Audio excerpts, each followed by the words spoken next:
because I put a fair amount of effort into this. It's a topic of great interest to me.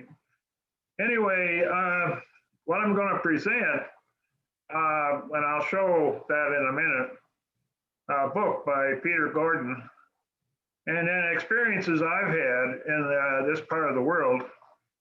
Back in, I think it was 2000, we had a project that was joined with USAID with the World Bank. I was with the World Bank at that time. And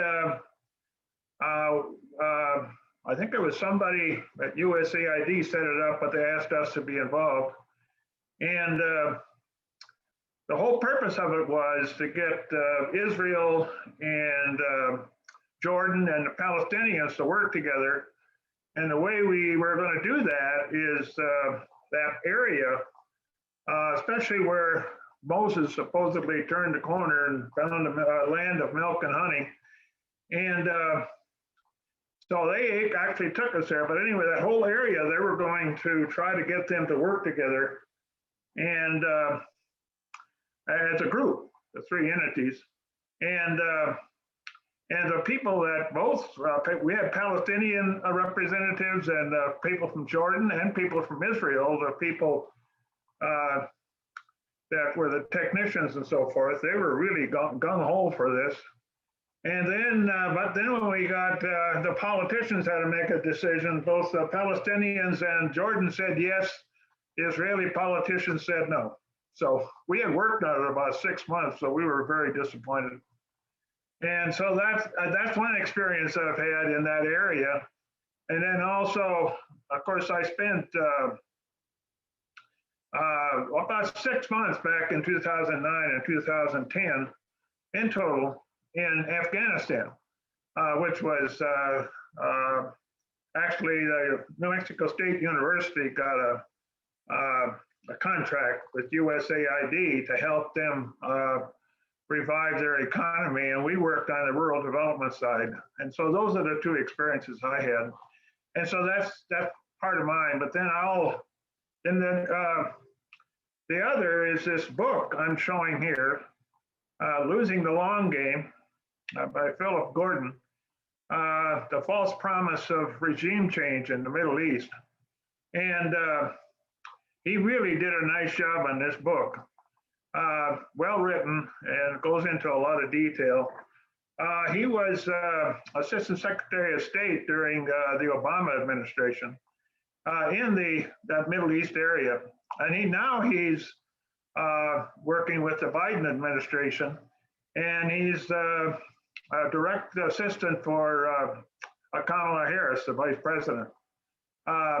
So anyway, Philip Gordon, and most of the things I'm going to say is based on this book.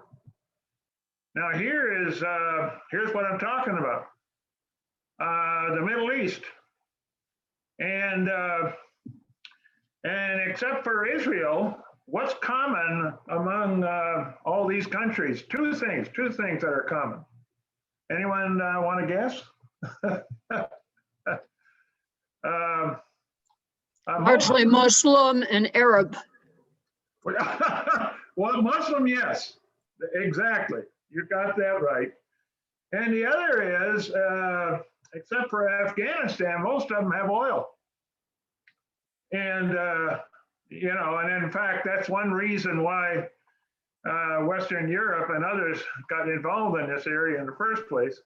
And so, but most of them have a fair amount of oil reserves. Not all, but most. So that's two common things about these countries. So, and then what I'll be talking about is Iran, Afghanistan, Egypt, Libya, and Syria. Those are the kind of 5 case studies that I'll be talking about. Temptation for regime change, and that doesn't make a whole lot of difference who's in power. Going back all the way till just after World War II. And since World War II, he has set out to oust governments in the Middle East on the average of once per decade. places like I indicated in Iran, Afghanistan, Egypt, Libya, Syria. Removal of the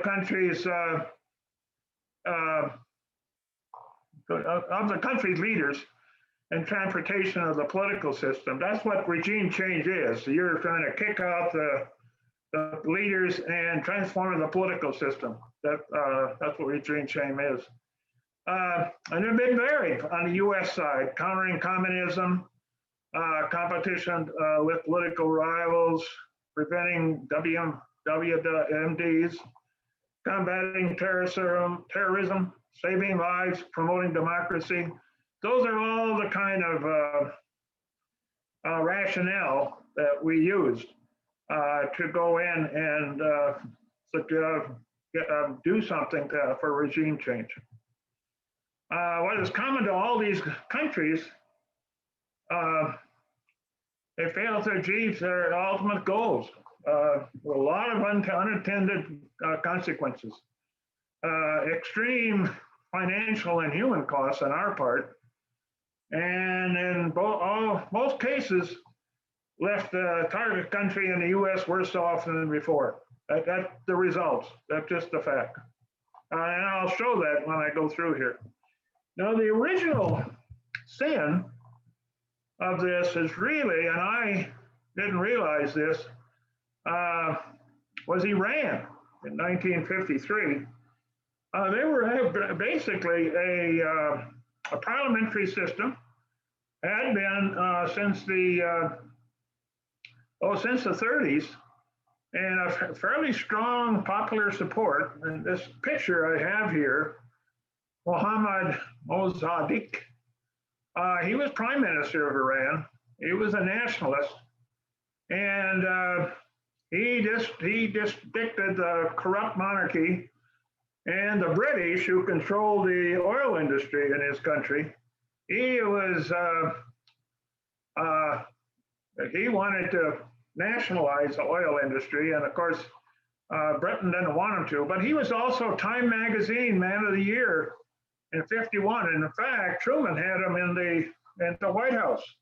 But then, as it went along, the CIA and the British oil interest, under the guise of trying to get, thinking that he would be involved with the Soviet Union at that time. You got to remember, at that time, communism was a real threat, and we had the Cold War going on and so forth.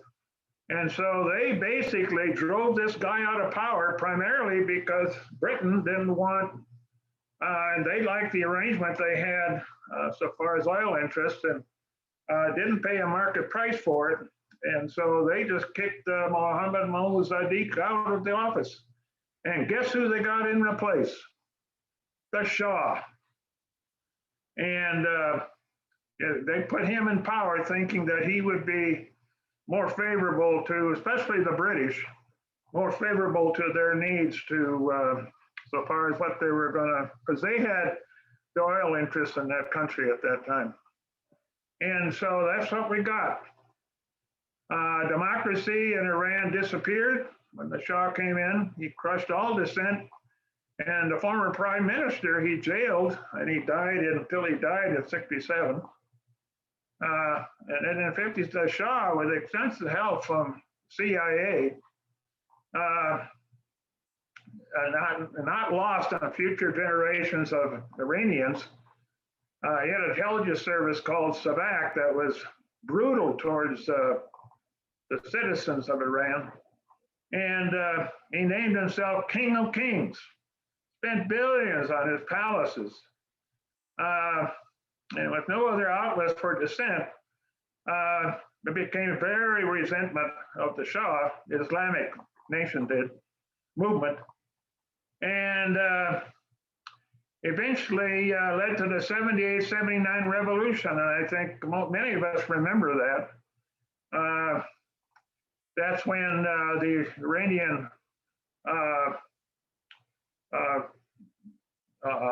people took over, the Islamic State took over. And then, you remember, when Carter was in office, they took over our embassy. And we've had trouble with them ever since.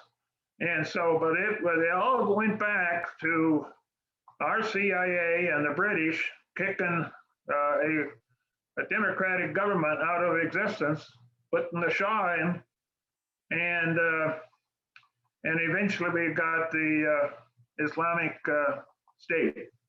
And we've had a lot of trouble with them ever since. Afghanistan quagmire started in '79 with 50,000 Soviet troops went into Afghanistan. And the US, Saudi Arabia, Pakistan, and others provided support to the rebels, the Mujahideen, Taliban, and to drive them out of the country. And well, you remember Charlie Wilson, he was a very famous congressman from Texas. He did everything he could to get weapons to the rebels. And I don't know if you saw the movie, Tom Hanks played him in a movie. It was back at that time. So anyway, when accomplished in '92, a political vacuum occurred and security, tremendous. And bin Laden and Al Qaeda came up and they flourished. And we know the result of that. Then the 9/11 attacks occurred. And this time we went in with thousands of troops with our NATO partners, again, second time.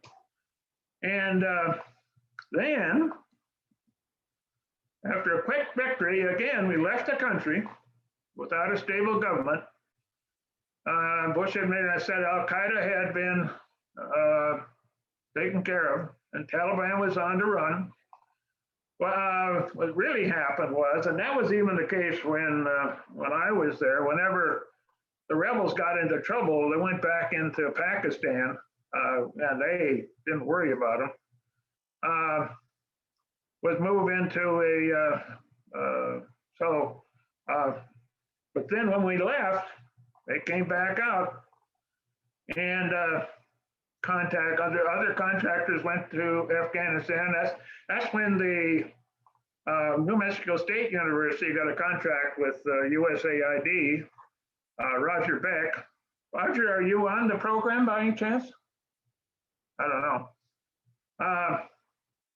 Anyway, a whole bunch of contractors went in to try to rebuild Afghanistan when at the time that we went in. And that was in, let's see, that was 2009. 2009 and 10 is when myself, Roger, and others went to Afghanistan. We primarily worked on rural development and to help rebuild the country. And but today, the agreement with the Taliban is a disaster because we have had troops there for forever. Cost us millions and billions of dollars, on the order of $1 trillion, I think. And it's still a quagmire. It's still, and in fact, I just read in the paper today that the Taliban has basically took over, and the government that we've supported for years is on the edge. And probably one of the biggest economic activities they got going on there is the opium. It's just millions and billions of dollars. They're the chief supplier for drugs in Europe. And so with all the effort we put into Afghanistan ever since we kicked the Russians out, it's no better, it's worse than it ever has been. That's just a fact.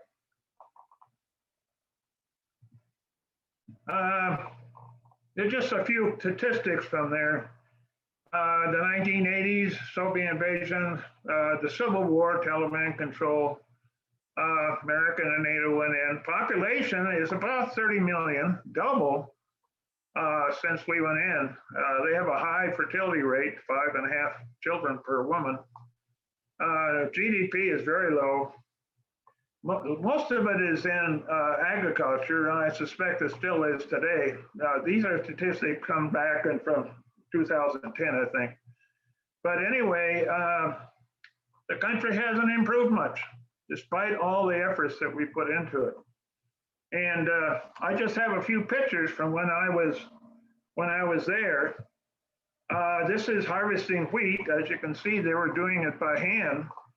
And I suspect in many areas they still are. And now this is, you want to talk about a wasteland. Many parts of Afghanistan, they've never really taken good care of their natural resources. They've deforested a lot of it. They got a few cattle. This is a picture I actually took that you could probably see over on the side. There's some guy standing there having some tea and herding these cattle. And you can see the amount of grass they have. They don't have much. And but that's kind of a typical scene. And over many years, they just took lousy care of their natural resources, both the grassland, forest. They actually have in certain parts of this country a fair amount of water resources. And with good irrigation systems, they could do quite well. And in fact, we and irrigation specialists from here at the university did help mount some, but it hasn't really made a whole lot of difference. This is when the U.S. went over there, they built a lot of roads, built schools, and then after they got done with whatever work they were doing, they put a lot of the equipment in these yards, as you can see. This is a picture I took. And the Afghans didn't have enough money to run this equipment or use it, and didn't have the knowledge to do it. So that I suspect, this is back in 2009 and 10, I suspect they just kind of, they're still there. We didn't bring them back, and they're probably just rusted out. There I am in the field, as you can see there, with some Afghans, and the fellow just to my right, he's from Pakistan, and talking about rural development and irrigation and that sort of thing. And we did a lot of work there in trying to help the Afghans do a better job on that. On the other picture, I'm in the middle of that group with a fellow next to me interpreting for me. And I was telling them about how they could make their countryside green. And the interpreter says, do you want to have it green? And they all raised their hands. And so it was pretty good. And but that's the kind of thing we were doing.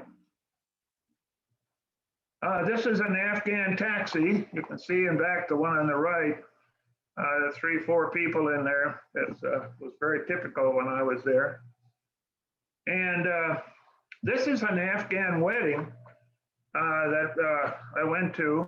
The one on the right, that young man with the white suit, he's the one that actually got married, and it was arranged ahead of time. At that time, he was actually a student in American University, which I think it was New York University.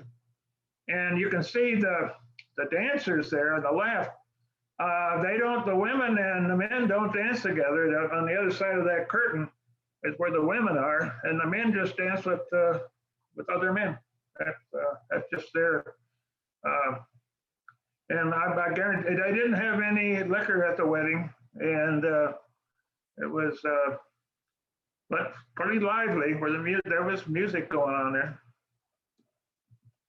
So okay, that's Iran, Afghanistan. Now this is Iraq in 2003. As I mentioned earlier, we got out of Iraq Afghanistan fairly quick, and then went into Iraq.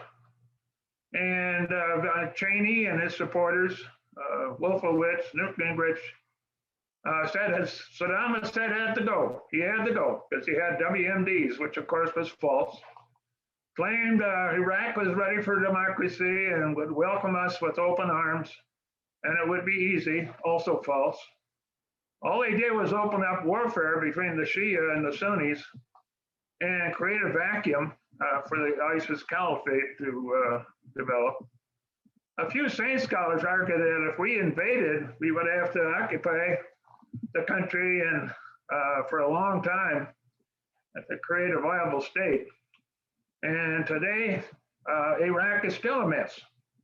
As I explained earlier, when we kicked out these dictators, they may have been not proud of their citizens, but we left it in a worse case than when we went in. And that surely is true in Iraq.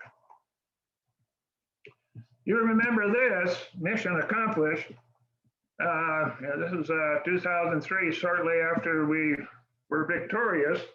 Of course, again, he announced this on the aircraft carrier Lincoln and said more work needed to be done, but the military operation was over. And that was anything but true. What we did is we created a political unrest and provided the atmosphere for the ISIS and other ones to come in. So that's Iraq. Next one is Egypt. From 2011 to 2013. If you remember, the Arab Spring occurred in about 2010 and 11. That's where they provided much hope for development of democracy in some of these countries. Mubarak, who had been the dictator of Egypt and had been for a long time, we had supported him. Anyway, we thought that he wasn't doing as good a job as possible, and we encouraged him to resign. And then an elected government did come in under Morsi for a short while, but was overthrown by another autocrat by the name of Sisi and his supporters.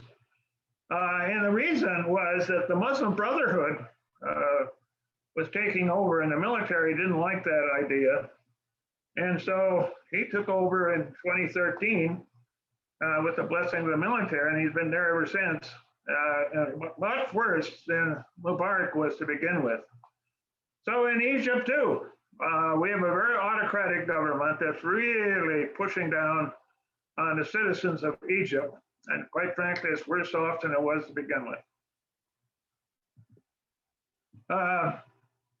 In 2017, they arrested, I'm just using this as 1 year, I saw this quote somewhere, many political activists, and according to a report from the Egyptian Commission for Rights and Freedoms, they just have a huge problem in Egypt today.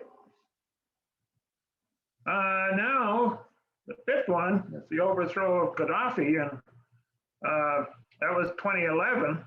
That was during the Obama administration. He didn't resign like the leaders of Egypt and Tunisia. He thought he could outlive the Arab Spring and so forth.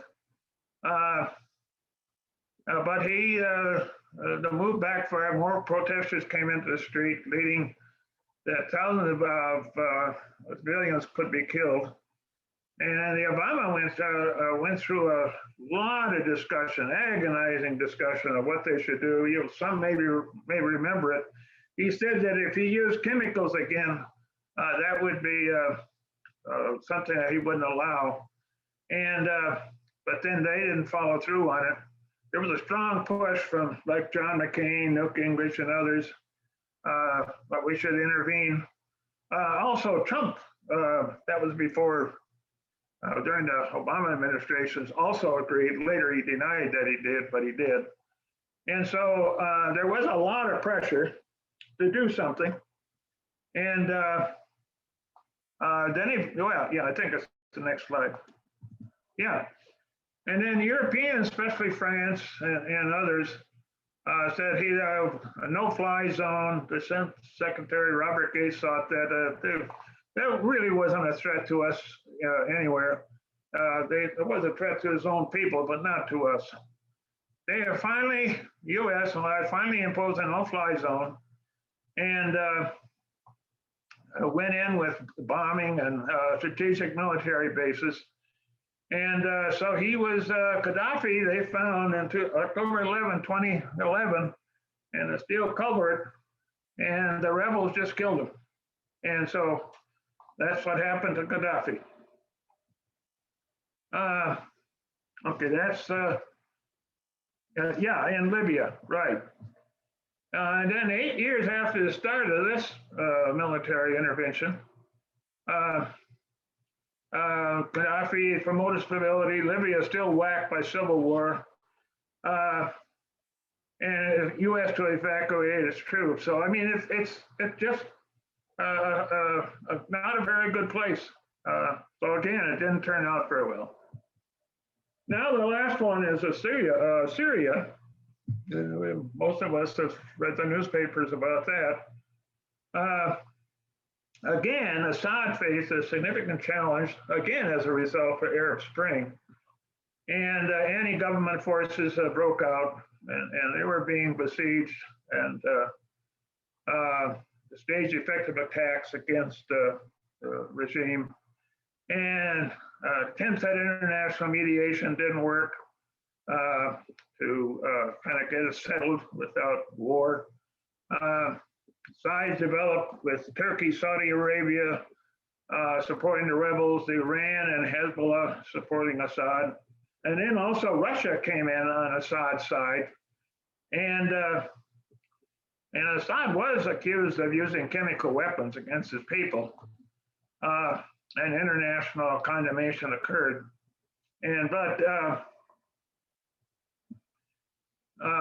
accused of killing thousands of his own people with chemical, with sarin and chlorine and so forth. That's when the U.S. and Western countries got involved, suggesting that he had to go. The usual suspects were demanding action in our country. But Obama and his foreign policy have just considered many actions, but in the end, they chose not to get involved. And Assad is still in power today. And here's the Assad regime. Has ruled Syria for 50 years, by the way. He and his wife recently been infected with COVID-19. 80% of the country lives below the poverty line, and citizens now are again protesting. But that's one where we didn't overthrow, but he's not a nice guy. And it has been very, but the thing that helped him more than anything else is not just Iran and Hezbollah and others, but Russia came in on his side, and we didn't want to get involved because of that also. So anyway, why it always goes wrong? Policymakers underestimate the challenge, overstate the threat, optimistic narratives of what's going on, prematurely declare victory, fail to anticipate chaos in the results after regime collapse. Ever since '53, there's no examples of clear success. Costs have always been higher, benefits lower, results more unpredictable, and just generally the results not worth the effort, quite frankly. Why so hard?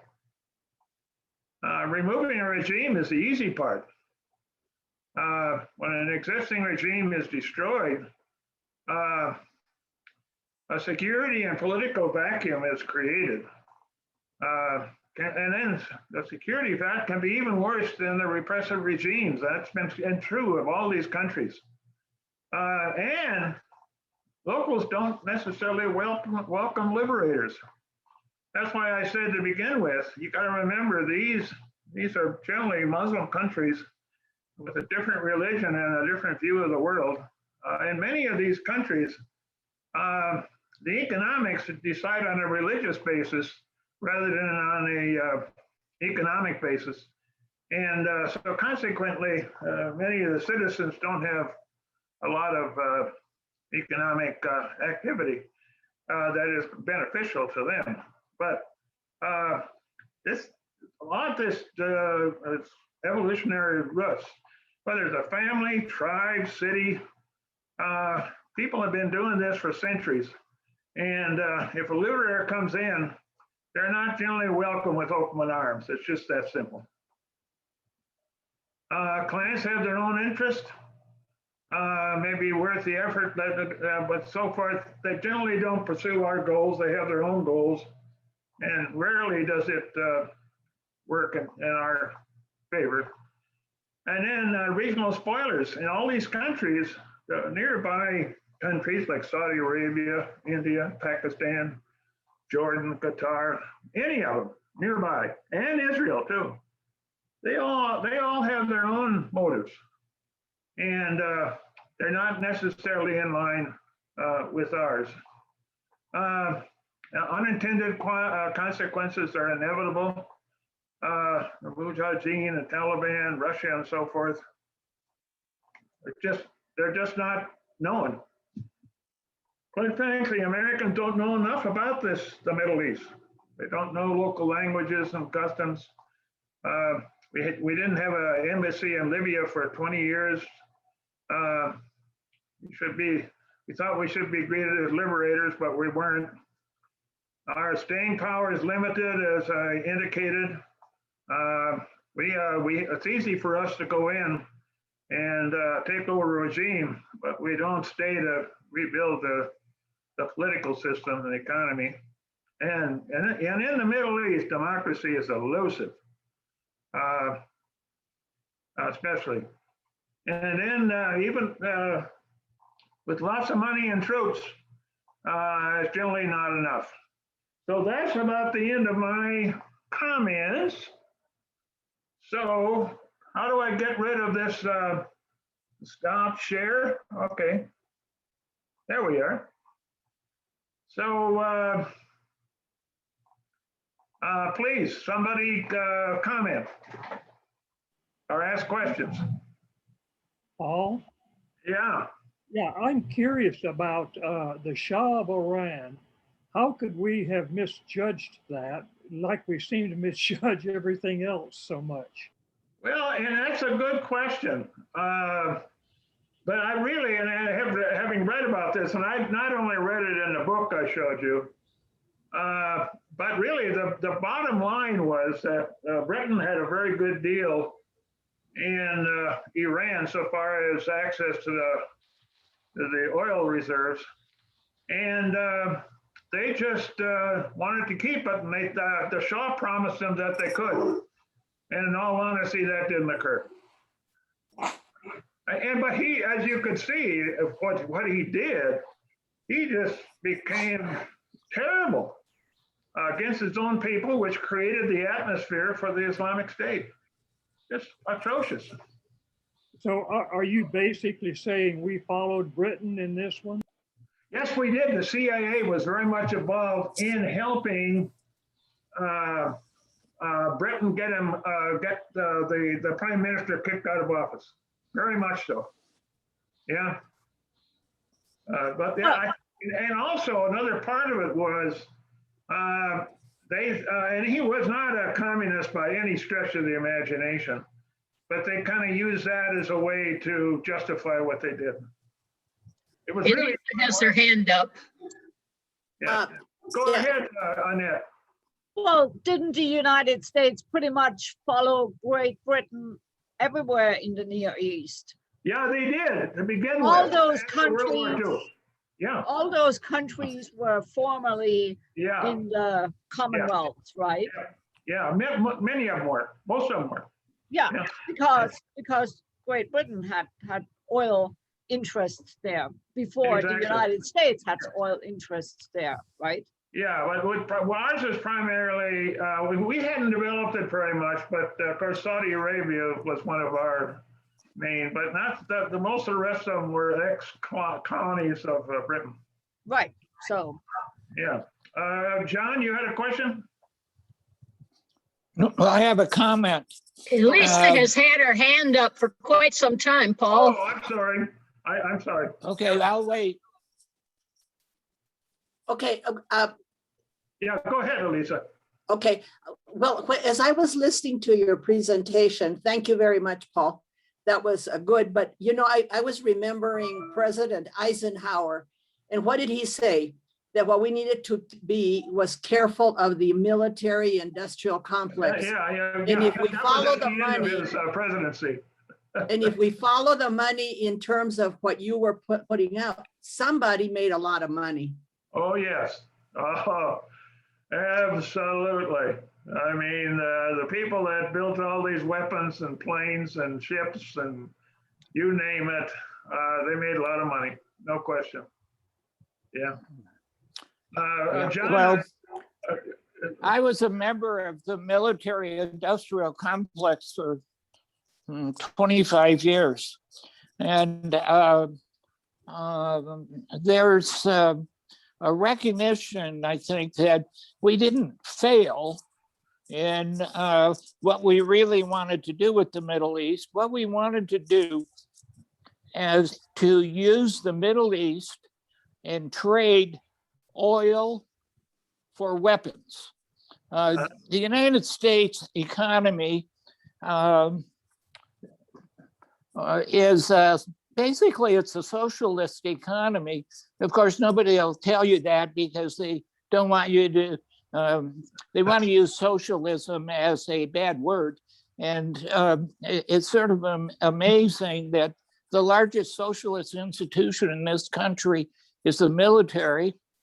Yep. And the military industrial complex. Yeah. The military expenditures are a welfare system for scientists and engineers. I speak of that as a scientist and engineer, well, a scientist. And it's a huge welfare program for educated people like me. Okay, and the reason that we are trading military weapons for oil is that we want to drive the cost of individual items down so that it's more affordable in our budget. Now, of course, the oil money is transmitted through the normal economy and the oil companies. Okay, Yeah. when you and I drive a car getting, like, well, say a pickup truck that gets maybe 10 miles per gallon, you are contributing to the military industrial complex. Yeah. And to the, I'll stop there. I can go on forever about this kind of crap. The problem is that we don't know what we're doing. And George W. Bush is a perfect example of it. His statement about establishing a democracy in the Middle East is based on absolute ignorance. Yeah, I mean, these people can't even establish a democracy in this country, for crying out loud. The Republicans are doing everything they can to turn us into a autocratic system. Yep. An autocratic system. That's right. And the democracy will become a facade. Okay, so now if you think that people who have that kind of a goal in this country know what to do to establish a democracy anywhere else in the world, you got to be nuts. Well, this is, I mean, you can see I left the military industrial complex some 20 years ago, maybe even longer. 26 years ago, geez. So what do I know? I, you know, I was there when, for example, in the weapons programs with Iraq, it was just a monetary boondoggle. We were giving them equipment and weapons, just as you pointed out in Afghanistan, where we sent all that farming equipment and they can't use it. Road equipment and all kinds of stuff. Yeah, I mean, they can't use it. They don't have the resources to fund it. And since it's not military equipment, the United States probably isn't all that interested in funding the use of those pieces of equipment. If it were a military equipment, you can be assured that a member of the military industrial, well, of the industrial complex would be over there fixing that stuff and using it. Well, you can say I have a very negative view about all of this, but I think people need to wake up for what the situation really is. Yeah. David, you had a question or a comment. David? Yeah. It's like he froze up. Oh, he's on mute, David? Anyway, he's got his hand up there. Yeah, he froze. He's lost his internet. Could I ask you a question, Paul? Yes, please, go ahead. Yeah, another country that's struggling in really a complex situation is Yemen. And the U.S. used to have such a close relationship with Yemen and so many projects and bringing people over here for education and taking them back. Yes. What the heck's does this book cover Yemen at all and what's happening there? Except for our arrangement with Saudi Arabia, where we provided the weapons and so forth, and Saudi Arabia used them. We haven't been directly involved so far as troops and so forth. And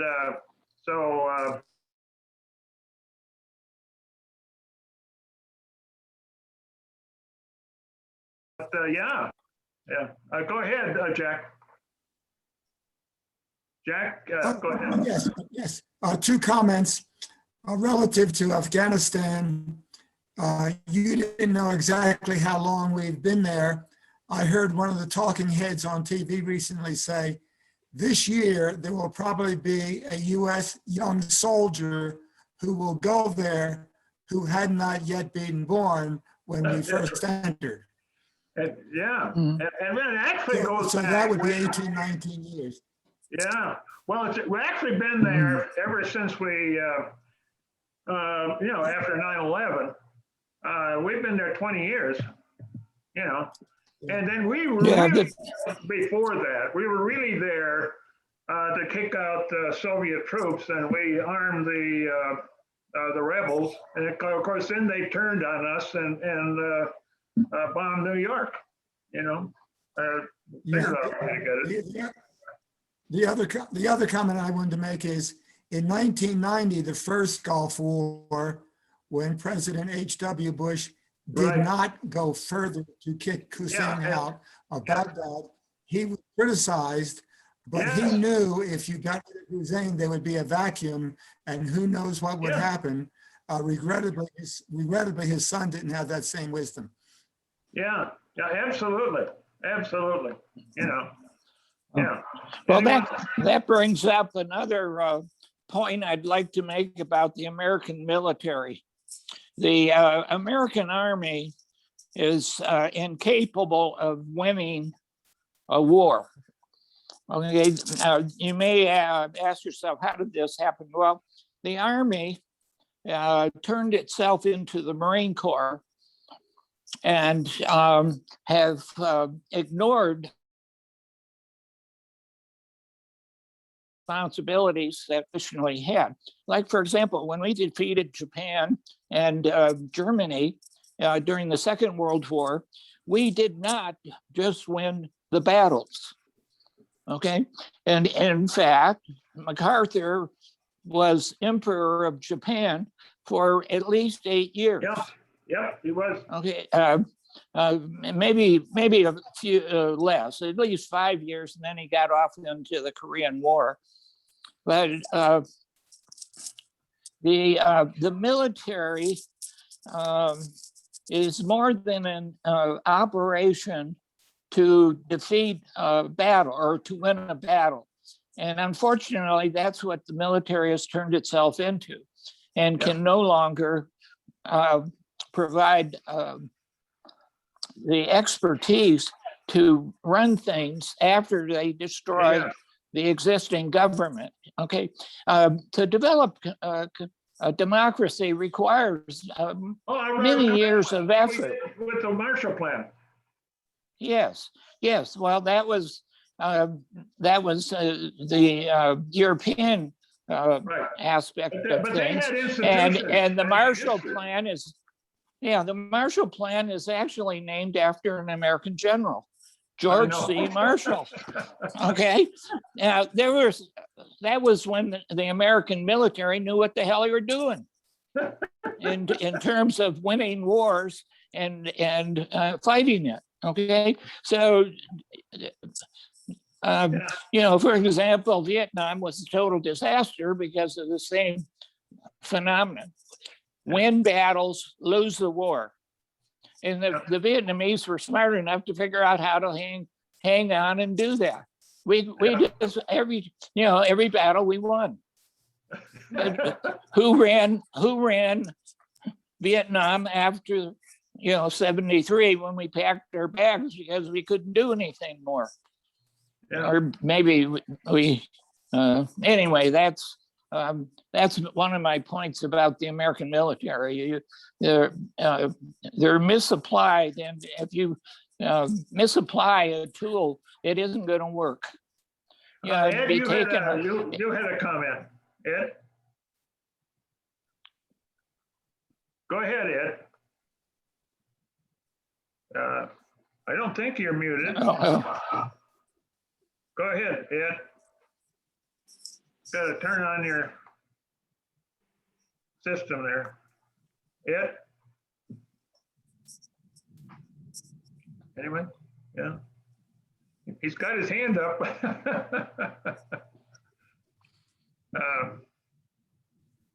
You got it?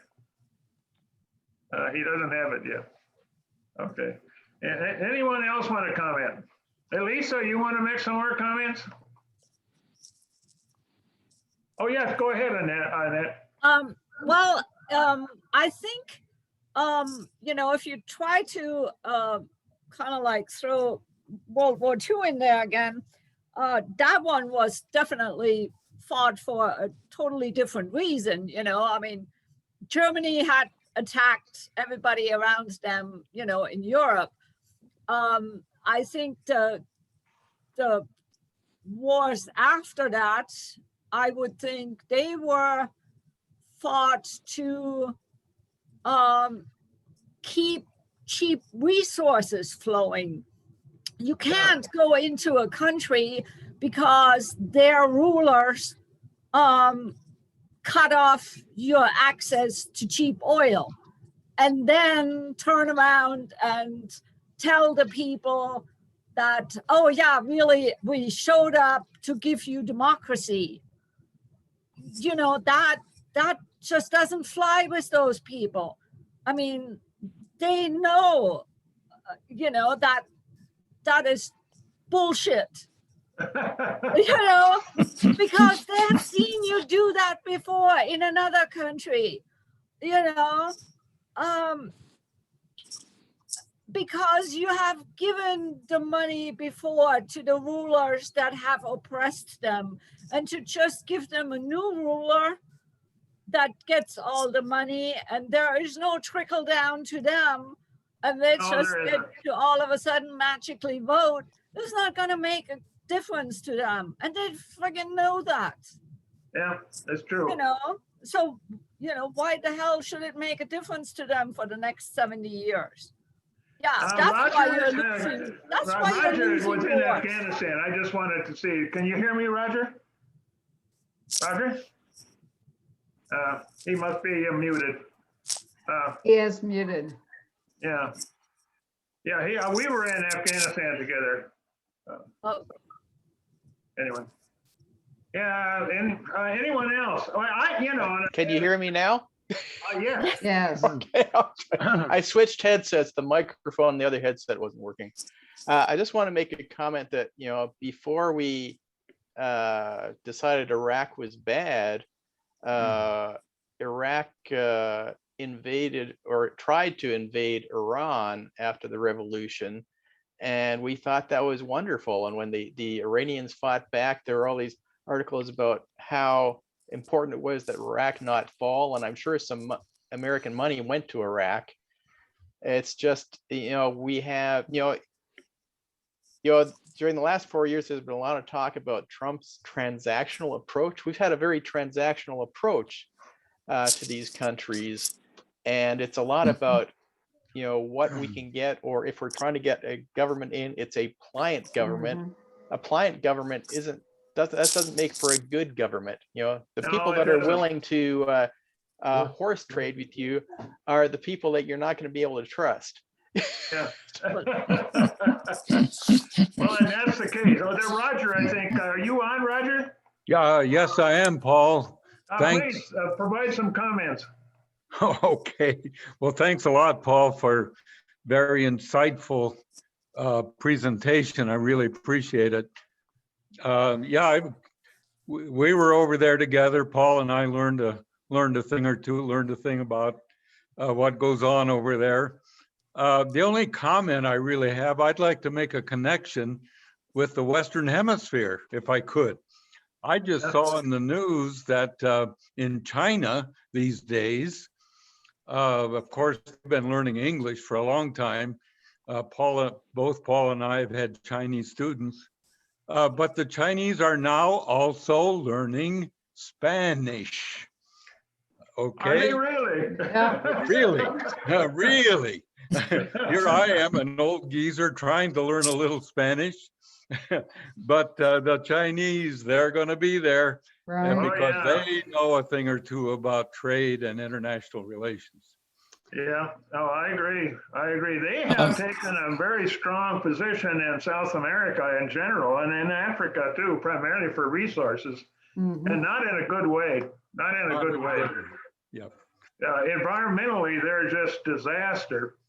And anyway, Jane, did you have a comment? Well, just reflecting on what you and Roger were just talking about, the same can be said for us. All our involvement in the Middle East, all our involvement in Latin America has been in order to turn resources for us.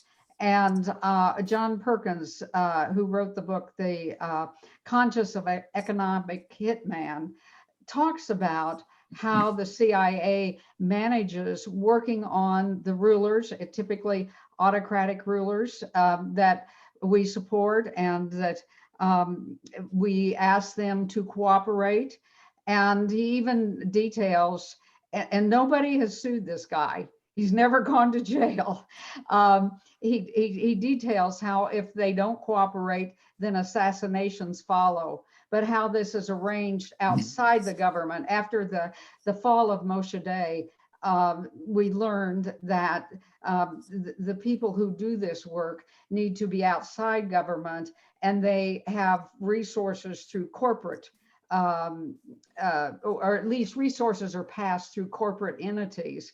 And it just seems like, we see that it doesn't, in the end, do us any good. The reason I studied the Middle East, of course, was that I was there. But as I looked into it, it kept getting worse and worse and worse. And it just kind of sickening. It just kind of, that's why as I looked into it, the more frustrated I became. And also having been part of trying to rebuild Afghanistan, and then it's just a difficult thing to do. It is. Yeah. And John Perkins decided that instead of continuing with the work that he was doing, seeing the terrible fallout, feeling a true sense of conscience for leaders who fell and for rebels who created even worse situations sometimes when we backed rebels to overthrow leaders who didn't cooperate. He finally decided it was important to tell the truth. And, I think other people have documented this. So the American public, I think the voters in general do not study these issues, but I have to wonder, how can we change this situation? I would love to hear your thoughts, Rogers, whoever. How do we change this and begin to behave in a more responsible way? Good question. Anyone want to answer that? John, do you want to try to answer that? How do we change it? Well, that's a very good question, and I'm not sure anyone knows the answer to it.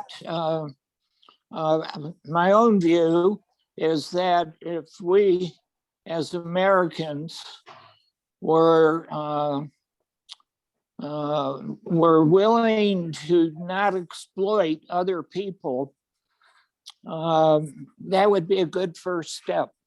I think that the real problem with our foreign relations is that we are organized to exploit other people.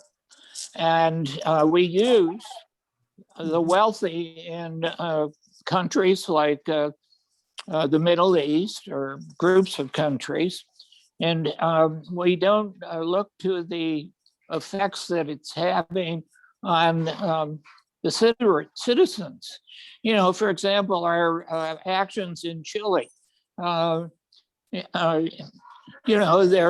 didn't like Allende.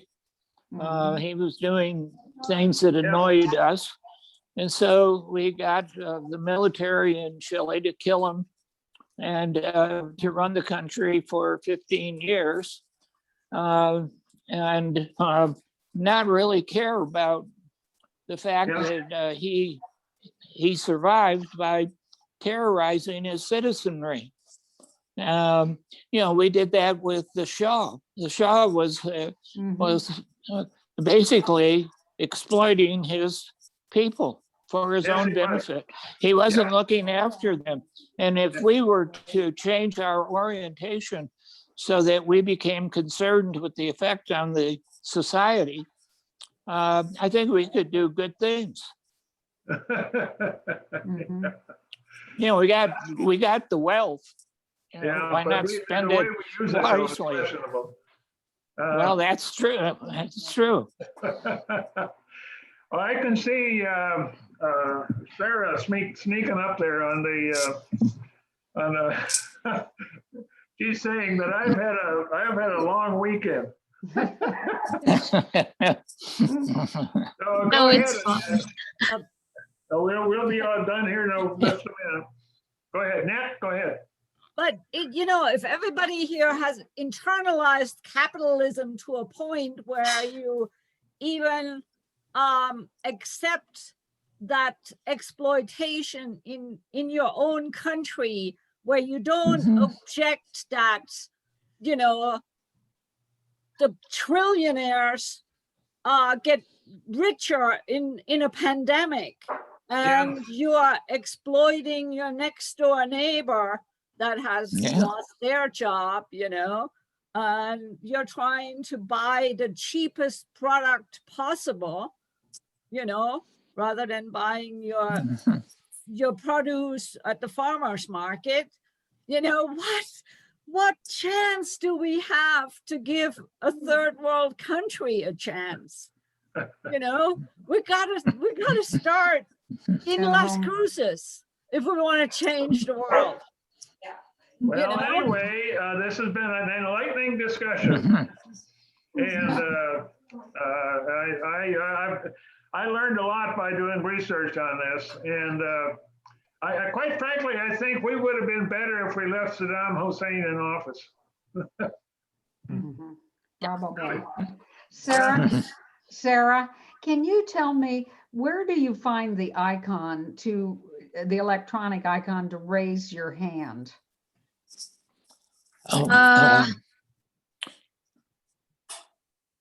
It's under reactions and you also lower your hand at the same place. Click on Yeah, reactions. go to Yeah, it's Yeah. around there. participants. So is that the raised hand right there? I thought that Oh, was yeah, it's right clapping. there. I see it. Yeah. Yeah. It's right there. All you got to do is click on it. Jane, Yeah, if you click on participants and you see the Yeah. list of participants, look at the very bottom. You see ah, raise hand. there it is. Yeah, it's There at it the is. bottom. Yeah. It just took me a bit because it doesn't show up for me since I'm the host. Yeah, that's what I Uh-huh. was thinking. Sarah wouldn't see that. Yeah. Okay, So So- to see somebody with their hand raised, you have to see that list of Oh, participants. no. right, you go into you hit the participants and it opens at the right, the column with the people. And It then, depends on what device you're using. On my device, which is a laptop, it's only under participants. Under participants, I see invite and mute me. Oh, you don't see raise hand, Jan? Oh, that's No, under, I that's don't under either. reflections. Huh, Yeah, mine is under, reflections. because So- I'm on a laptop too, Oh. but yeah, I Yeah. guess they're all different. yeah. Oh, So- yeah, I found it. So I hit raised hand, but I don't see it. Does only the host see the raised hand? Yeah, I see yours now, Jane. You don't see your hand, Jane, next to your name, that blue hand? I it doesn't don't. It doesn't Oh. come up on, Oh, I it doesn't see it. come up Oh, on it's your showing up picture. for me, Jane. is it? Hmm. So. Oh, maybe you the- don't the see your host own, can- but Yeah, we all see it. see it. Yeah, Yeah, okay. Uh, So because I thought that hand with reactions was a clap or a clap or a thumbs up. Yeah, There's that too. yeah. There's Uh-huh. the clap, the thumbs up, laughter, surprise, heart, celebration. But then right under that is raise hand on mine. Yeah, Mine- see, it doesn't show up on Yeah, mine. there's mine. Mine is under reactions. That's clapping though. That's not raised hand. That's clapping. Oh, that's clapping.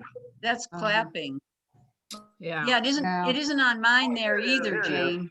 I There think it it's a feature they've moved around just because it used to be under participants, but I'm guessing they moved it under the Yeah, mine's reaction. under reactions. I saw. Okay, Yeah, I was able to find mine under the reaction, so I would suggest probably look there since I think they might have moved it recently. yeah. And when I hit the participants column, it's down at the bottom on the right-hand side. It's just that when I would do that, I couldn't see it, but I realize now the host can see it. Well, the rest of us can see it. Yeah. Yeah. yeah. Okay, thank you. That's very Okay, helpful. well, thanks, everybody. Even. Yeah. Thank Thank you, Paul. Thank Thank you. you, Paul. Really, That was really great. interesting, All right. Paul. Really interesting. Okay. Did you tell Paul? I don't think you told everybody what's next week. Oh, that's the change for change. Oh, yes. Yes, Yeah. come vote for your favorite nonprofit to be the recipient of Change for Change. We expect to right. see you there, Joan. Yeah, I think, and then on the last Sunday of the month, Aggie Without Limits, and that should be very interesting. Rosemary Sanchez had recognized that, and there's a professor, Kenny Stevens, worked with students, and they work down in Central America, doing great things. It's going to be very interesting. That's the last Sunday in the month. Good. Great. All right. Thank you, everyone. Hope you have a good afternoon. Okay. And thank you for coming. You bet. Thank you. You bet. Thank you. Bye.